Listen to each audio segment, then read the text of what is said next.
Drama serial जुड़वा, जिसमें आपको दिखाया जाएगा कि मुनव्वर रक्षी को अपनी मां के घर वापस भेज देता है। जब इस बात की खबर ज़ारा को पता चलती है तो ज़ारा मुनव्वर के पास आती है और उसे कहती है कि तुम कितने खुदगर्ज इंसान हो, तुम रक्षी के साथ ऐसे कैसे कर सकते हो, तुम अभी और इसी वक्त जाओ और रक्षी को राज़ी करके घर वापस लेकर आओ। तो मुनव्वर कहता है कि ऐसा तो हरगिज़ नहीं होने वाला, मैं फ़ैसला कर चुका हूँ कि मैं रक्षी को तलाक दे दूँगा।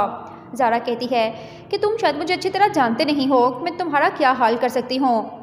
मुनव्वर कहता है कि मुझे अब इस बात से कोई फ़र्क नहीं पड़ता, मेरी ज़ाती ज़िंदगी है और तुम मेरी ज़िंदगी में इंटरफेयर करने वाली कौन होती हो।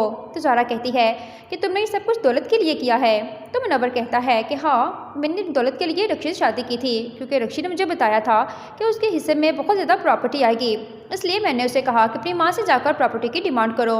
ये बात सुनकर ज़ारा कहती है कि तुम जैसा बेहिस इंसान मैंने आज तक नहीं देखा।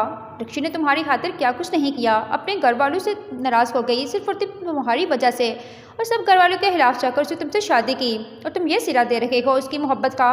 तो मुनव्वर कहता है कि मुझे रक्षी से शादी करने का कोई शौक़ नहीं था, मैंने तो सिर्फ दौलत के लिए उसे शादी की थी। अगर वो दौलत लेकर आएगी तो मैं उसे अपनाऊंगा, वरना मैं उसे तलाक देकर उसकी माँ के घर हमेशा के लिए भेज दूंगा। ये बात सुनकर अब ज़ारा बहुत परेशान हो जाती है।